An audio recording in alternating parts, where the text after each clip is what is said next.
అన్నమయ్య జిల్లా రాయచోటి పట్టణంలో దాగి ఉన్న ఇద్దరు ఉగ్రవాదుల నుంచి పేలుడు పదార్థాలను స్వాధీనం చేసుకుని నిర్వీర్యం చేశారు పోలీసులు. 30 ఏళ్లుగా పట్టణంలో స్థావరాలు ఏర్పాటు చేసుకున్న ఉగ్రవాదులు అబూబకర్ సిద్దికి, మహ్మద్ అలీని ఐబీ పోలీసులు అరెస్ట్ చేశారు.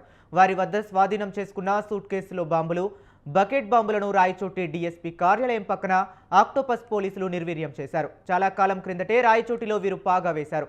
ఎవరికి అనుమానం రాకుండా ఇక్కడే వివాహాలు చేసుకుని స్థానికులతో మమేకమైపోయారు.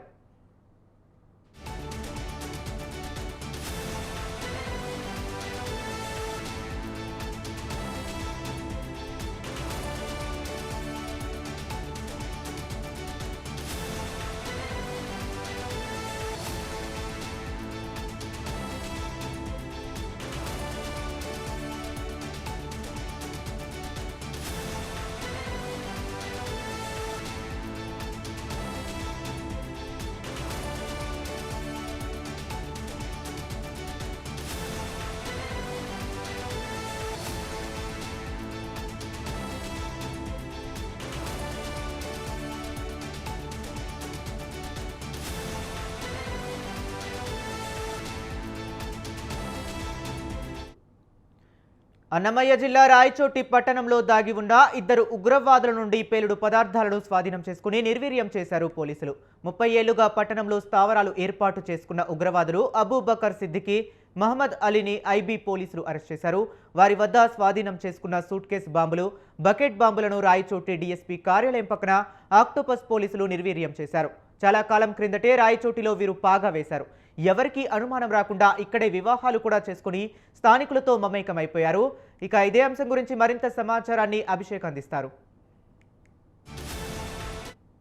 జిల్లాలో ఉగ్రవాదుల యొక్క ఇళ్లను పోలీసులు క్షుణ్ణంగా తనిఖీ చేసిన సంఘటన నిన్న చోటు చేసుకుంది. అన్నమయ్య జిల్లా పోలీసు ప్రధాన కార్యాలయంలో డీఐజీ కోయ ప్రవీణ్ తో పాటు జిల్లా ఎస్పీ విద్యాసాగర్ నాయుడు మీడియా సమావేశం నిర్వహించి దీనికి సంబంధించిన పూర్తి వివరాలను అందజేయడం జరిగింది.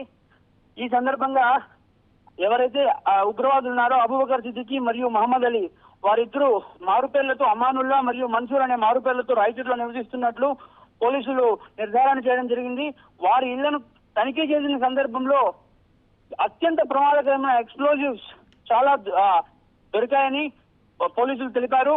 అదే సందర్భంలో వాటి వలన అనేక మందిని వీరు ఎవరైతే దేశంలోని 3 ప్రధాన నగరాలకు సంబంధించిన మ్యాపులు కూడా ఆ ఉగ్రవాదుల వద్ద లభించాయని పోలీసులు తెలియజేయడం జరిగింది. అదే క్రమంలో రైల్వేకి సంబంధించిన రూట్ మ్యాప్ కూడా పూర్తిగా వీళ్ళ దగ్గర పెట్టుకొని అత్యంత భయంకరమైన ప్రణాళికలు రూపొందిస్తున్నట్లు కూడా పోలీసులు అనుమానాలు వ్యక్తం చేస్తున్నారు.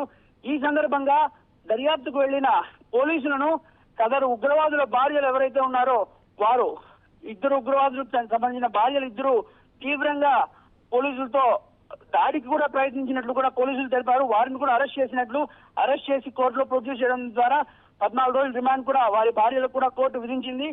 ఈ సందర్భంలో అత్యంత ప్రమాదకరమైన ఎక్స్ప్లోజివ్స్ ఏవైతే పోలీసులు స్వాధీనపరుచుకున్నారో వాటిని మీడియా సమావేశంలో ప్రజెంట్ చేయడం జరిగింది. అదే క్రమంలో వాటిని నిర్మానుష్య ప్రదేశానికి తీసుకెళ్లి వాటి నుంచి ఎవరికి ఇబ్బంది కలగకుండా వాటిని నిర్వీర్యం కూడా నిన్న పోలీసులు చేయడం జరిగింది.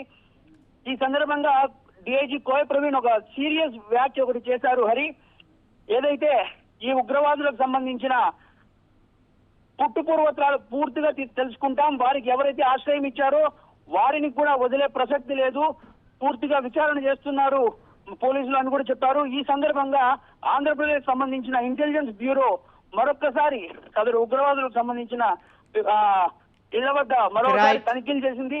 పోలీసులు కూడా తీవ్రంగా ఈ విషయం పైన దర్యాప్తు ముమ్మరం చేస్తున్నారని మనం చెప్పుకోవచ్చు. Hari, okay, right, thank you.